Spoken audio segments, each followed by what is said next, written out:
Le théâtre de retour à Avignon, la 75e édition du festival marque la revanche du spectacle vivant sur la pandémie de Covid-19. Les compagnies s'emparent à nouveau de la ville. C'est du 5 au 25 juillet avec cette année un thème de circonstance, se souvenir de l'avenir. Bonjour à toutes et à tous, bienvenue dans cette nouvelle édition de À l'affiche. Et pour en parler, on a le plaisir d'accueillir Olivier Py. Bonjour. Bonjour. Vous êtes auteur, acteur, metteur en scène et accessoirement directeur du Festival d'Avignon. Merci d'être avec nous. Également avec nous sur ce plateau, Laetitia Guédon. Bonjour. Bonjour. Vous êtes la fondatrice de la compagnie 0,10, directrice de l'espace culturel Les Plateaux Sauvages, une pépinière de talent dans le 20e arrondissement, ici à Paris. Et puis, vous présentez également un spectacle à Avignon. Ça s'appelle Pentesile Amazonomachi, un spectacle sur les liens entre les femmes et la puissance. On va en parler dans cette édition. Mais d'abord, merci tous les deux d'être venus sur ce plateau. Olivier, d'abord, évidemment, une question qui s'impose avec la pandémie. Le festival, a dû être annulé l'année dernière. Et on sait souvent que les crises forcent à se réinventer. Est-ce que vous diriez que le Covid a apporté quelque chose au Festival d'Avignon ? Écoutez, j'aimerais bien faire contre mauvaise fortune bon cœur, mais la vérité, c'est qu'il a ruiné les compagnies, qu'il a mis les artistes et les techniciens dans des situations personnelles extrêmement dures. Donc, il y a eu des choses positives, comme par exemple la banalisation du streaming et de la captation. C'est bien si on a vu plus d'images de théâtre sur les écrans, mais ça ne suffit pas, ça ne remplace pas un lever de rideau. Vous diriez que parce que le Festival d'Avignon, en fait, c'est un rendez-vous extrêmement important pour les compagnies. Ça leur permet notamment de boucler leur programmation, souvent pour les années qui viennent. C'est vrai, le festival rayonne toute l'année, et donc quand le festival est annulé, c'est quand même une grande majorité de la vie théâtrale et spectaculaire qui est complètement enrayée. Alors on en sort, heureusement. Laetitia, vous aussi, vous avez été touchée par la pandémie avec l'établissement culturel que vous dirigez, les Plateaux Sauvages. D'ailleurs, vous avez dû fermer avant un petit peu, vous aviez eu des travaux, puis la pandémie, ça a été vraiment l'enchaînement. Comment vous avez traversé cette période ? Alors déjà, on a traversé cette période avec une équipe qui a été vent debout, sans laquelle on n'aurait pas pu avancer. Et puis quand même, dans la joie et l'enthousiasme de pouvoir accueillir des compagnies en résidence qui ont pu continuer à travailler, à développer leur spectacle. Mais c'est vrai que le lien avec le public qui fait tout le sel de ce qu'on fait, le spectacle vivant, a été coupé et qu'aujourd'hui, la réouverture a un goût beaucoup plus savoureux et on attend effectivement de retrouver tout le monde. Alors, pour cette réouverture, justement, au Festival d'Avignon, vous avez une programmation très intense. Le festival qui est devenu de plus en plus éclectique avec le temps. Au départ, avec Jean Vilar, c'était finalement assez classique. Et puis, ça s'est renforcé. Je vous propose d'ailleurs qu'on regarde quelques images de ce qui nous attend cette année. Et puis, on en parle juste après.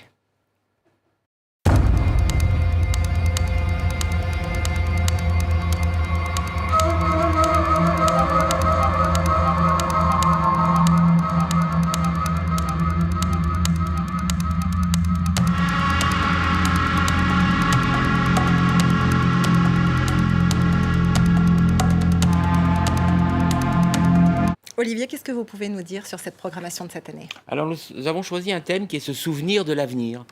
On en avait besoin d'abord. Et puis cet avenir, évidemment, on aimerait qu'il soit utopique, on aimerait croire qu'il sera meilleur, mais il y a aussi beaucoup de spectacles qui sont plutôt dystopiques, proches de la science-fiction, et qui donc se projettent dans ce monde qui va arriver. Donc c'est aussi un festival qui fait une part importante aux jeunes et qui, pour la première fois, est à 1% près paritaire. Alors justement, vous avez les femmes qui sont en vedette cette année. Vous avez notamment l'ouverture avec Isabelle Huppert dans La Cerisay et puis Christiane Jataï avec Entre chien et loup. Vous pouvez nous en dire quelques mots ? Oui, d'abord, le monde a changé, heureusement. Il était beaucoup plus difficile de faire une programmation paritaire il y a 10 ans, vraiment beaucoup plus difficile. Heureusement, les choses ont évolué. Alors, quand on me donne un autre monde, je peux aussi faire un autre festival.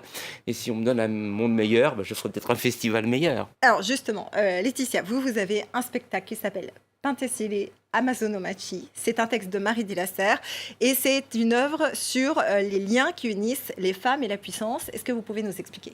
Oui, Pentesile, c'est cette héroïne de la guerre de Troie. Alors c'est vrai que quand on parle de la guerre de Troie, on a tout de suite en tête Achille, Agamemnon, Andromaque, Cassandre. Et Pentesile, c'est une figure qu'on retrouve assez peu et qui est cette reine des Amazones qui, pendant la guerre de Troie, combat Achille, mais tombe également amoureuse de lui. Ce peuple d'Amazones, de femmes qui a éradiqué le masculin de sa civilisation. J'ai utilisé ce personnage, cette figure de la tragédie. Kleist en a fait une très belle pièce pour parler en creux du lien qu'entretiennent les femmes avec le pouvoir et avec la puissance. Et Pentésilée au pluriel, c'est bien parce qu'il y a plusieurs figures de Pentésilée qui vont être incarnées dans ce spectacle. Et alors, c'est un spectacle qui mêle du théâtre, mais aussi des chants, un petit peu de tout en fait. Vous parlez, vous, d'esthétique indisciplinée. Oui, je parle plus d'esthétique indisciplinée que pluridisciplinaire, puisque j'essaye de créer une porosité entre le théâtre, la danse, la vidéo, le chant aussi. Il va y avoir un chœur de 4 chanteuses où on a décidé d'utiliser des chants sacrés, de répertoires très différents. On passe de Cristobal de Morales à Handel. On a un kaddish en araméen, qui est cette prière juive pour les morts, mais éminemment pour la vie, jusqu'à Olaguiello, qui est un compositeur contemporain, et qui sont des chants traditionnellement plutôt chantés par des hommes, que là, on a réarrangé pour que ce chœur de 4 jeunes femmes puisse les chanter. Donc il y a vraiment ce rapport à la mort, à la renaissance en creux, à ce qu'on lâche et justement à ce qu'on devient dans ce spectacle. Vous qualifiez ça de théâtre, de spectacle vivant, comment vous appelez ça? Pour moi, c'est vraiment un spectacle de théâtre parce que j'ai vraiment confié le texte à une autrice, Marie Dilasserre, dont j'ai aimé l'écriture à la fois très poétique, très lyrique, parfois même un peu baroque et totalement incisive, pleine d'humour aussi. Donc oui, pour moi, c'est un vrai spectacle de théâtre, mais avec cette esthétique indisciplinée à l'intérieur. Et alors, ce mélange des genres, il se retrouve de plus en plus dans le spectacle vivant en général.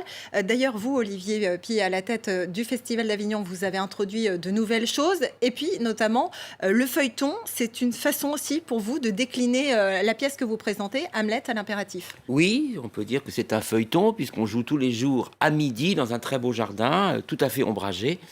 Qui est le jardin de la Important de le médiathèque souligner. Sécano, oui, il faut le dire, il faut le dire.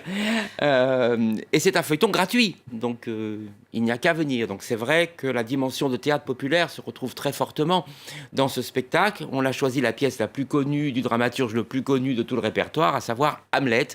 Et on consacre chaque jour un épisode, non pas à la totalité d'Hamlet, mais à un des thèmes d'Hamlet, ou à une des répliques, ou à un des personnages d'Hamlet. Et puis tous les 2 jours, comme ça ne suffisait pas, on joue aussi Hamlet, la pièce la plus connue du dramaturge le plus connu. Vous avez une histoire assez ancienne avec le festival et on a retrouvé une archive dans laquelle vous disiez à quel point ça avait été important pour vous. On va l'écouter, on en reparle après. Je dois tout au Festival d'Avignon, je suis vraiment un enfant d'Avignon.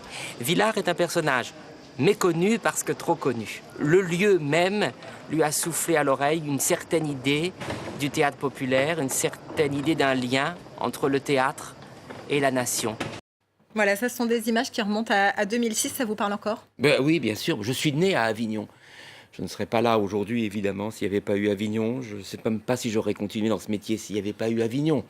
Avignon reste une utopie réalisée dans une ville qui est une des plus belles du monde et où chaque année une communauté d'esprits se retrouve pour penser le monde de demain et pour le rêver meilleur. Vous allez devoir céder votre place, comme c'est le cas dans les statuts, c'est prévu dans les statuts du festival.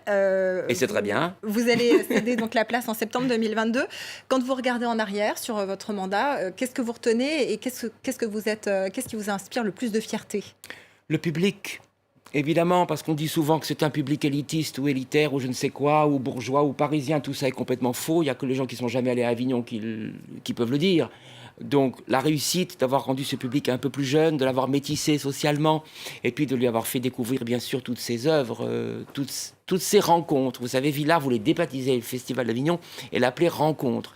Donc c'est ça qui est le plus important à Avignon. Bien sûr, on voit des spectacles, mais c'est pas un grand marché du spectacle, c'est autre chose. C'est un lieu où on se retrouve et où on se dit que là, on a l'espoir par le collectif d'atteindre à une espérance. Ouais, ça résonne un petit peu avec, j'ai l'impression, la philosophie des plateaux sauvages que vous dirigez, Laetitia. Oui, les plateaux sauvages, c'est vraiment une fabrique artistique au carrefour de deux mondes, celui de la création professionnelle et de la transmission artistique. Et c'est un lieu où se rencontrent à la fois artistes qui sont en état de recherche dans leurs projets, qu'on accompagne dans le développement de leurs projets, et des publics. C'est implanté dans un quartier très populaire du 20e arrondissement, vers Ménilmontant. Et les artistes partagent leur processus de travail au quotidien avec les habitants de tous les âges. Et voilà, c'est un lieu qui est ouvert, un lieu de vie aussi, un lieu de création et de vie. Eh ben, merci beaucoup, Laetitia. On va retrouver votre pièce, donc Penthesilée Amazonomachie à Avignon. Merci également, Olivier Pi, donc directeur du Festival d'Avignon. Vous présentez Hamlet à l'impératif. Et je vous propose qu'on se quitte avec une dernière création qu'on va retrouver justement au festival. C'est Samson de Brett Bailey. C'est donc à retrouver du 5 au 25 juillet à Avignon pendant toute la durée du festival. Merci à vous de nous avoir suivis. À très bientôt sur France 24. What are you doing here, traveler?